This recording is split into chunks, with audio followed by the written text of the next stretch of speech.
ওয়ার্ডে ওয়ার্ডে BJP lead. ভবানীপুরে 26শে কি মমতার জন্য কঠিন লড়াই?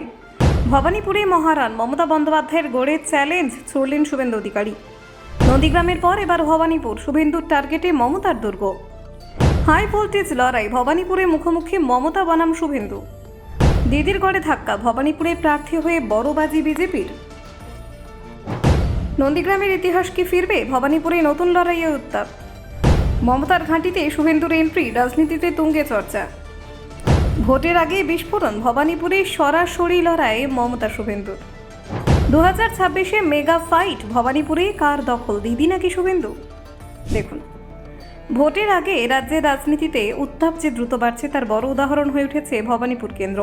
মমতা বন্দ্যোপাধ্যায় শক্ত ঘাঁটি হিসেবে পরিচিত এই আসনে এবার সরাসরি চ্যালেঞ্জ ছুড়ে দিয়েছেন শুভেন্দু অধিকারী। ফলে রাজনৈতিক লড়াই যে আরও তীব্র হবে তা এখন স্পষ্ট।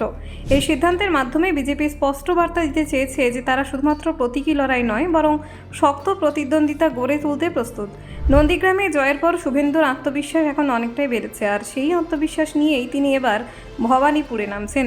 2021 সালে বিধানসভা নির্বাচনে নন্দীগ্রামে মমতা বন্দ্যোপাধ্যায়কে হারিয়ে বড় রাজনৈতিক চমক তৈরি করেছিলেন শুভেন্দু। সেই ঘটনার রেশ এখনও রাজ্যের রাজনীতিতে টাটকা। ফলে এবার ভবানীপুরেও সেই ইতিহাস কি পুনরাবৃত্তি হবে তা নিয়ে জল্পনা তুঙ্গে।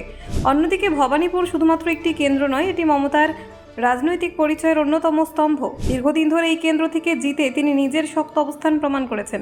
ফলে এই আসন তার কাছে মর্যাদার লড়াইও বটে। তবে সাম্প্রতিক নির্বাচনী ফলাফল কিছুটা হলেও বিজেপিকে আশার আলো দেখাচ্ছে। 2024 সালের লোকসভা নির্বাচনে এই কেন্দ্রে তৃণমূলের ব্যবধান অনেকটাই কমে এসেছে, যা বিরোধীদের কাছে একটি গুরুত্বপূর্ণ ইঙ্গিত। সংখ্যা নিরিখে দেখা গেলে আগের তুলনায় বিজেপি সংগঠন এই এলাকায় অনেকটাই শক্তিশালী হয়েছে। বুথ স্তরেও তাদের অগ্রগতি লক্ষ্য করা গেছে, যা ভবিষ্যতে লড়াইয়ে গুরুত্বপূর্ণ ভূমিকা নিতে পারে। তবে ইতিহাসের দিকে তাকালে ভবানীপুর এখনও তৃণমূলের শক্ত ঘাঁটি হিসেবেই পরিচিত। 2011 সালের পর থেকে একাধিকবার এই কেন্দ্রে জয়ী হয়েছে মমতা বন্দ্যোপাধ্যায় এবং উপনির্বাচনগুলিতে তার ভোটের হার ছিল অত্যন্ত বেশি। এই কেন্দ্রে ভোটের সমীকরণও বেশ জটিল। বাঙালি ভোটের পাশাপাশি এখানে গুজরাটি, মারওয়ারি, বিহারি সহ বিভিন্ন সম্প্রদায়ের মানুষ বসবাস করেন, যা নির্বাচনের ফল নির্ধারণে বড় ভূমিকা রাখে।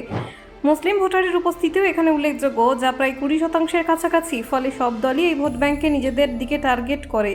একসময় এই কেন্দ্র কংগ্রেসের দখলে ছিল এবং সিদ্ধার্থ শঙ্কর রায় এখান থেকে জয়ী হয়েছিলেন। তবে সময়ের সঙ্গে সঙ্গে রাজনৈতিক পরিস্থিতি বদলেছে, তৃণমূল এই কেন্দ্রে দখল করে নেয়। 2008 সালে পুনর্বিন্যাসের পর নতুন রূপে গঠিত হওয়ার পর থেকে ভবানীপুর কার্যত তৃণমূলের দখলে রয়েছে। এই দীর্ঘ সময়ের আধিপত্য ভাঙা বিজেপির কাছে বড় চ্যালেঞ্জ। বিজেপি এবার অবাঙালি ভোটের বড় অংশ নিজেদের দিকে টানার কৌশল নিয়েছে। অন্যদিকে তৃণমূল চাইছে তাদের পুরনো ভোট ব্যাংক ধরে রেখে আরও ব্যবধান বাড়াতে। 2026 সালে বিধানসভা নির্বাচনকে সামনে রেখে ভবানীপুর এখন রাজ্যের অন্যতম হাই প্রোফাইল কেন্দ্রে পরিণত হয়েছে। Bureau report, news prime Times.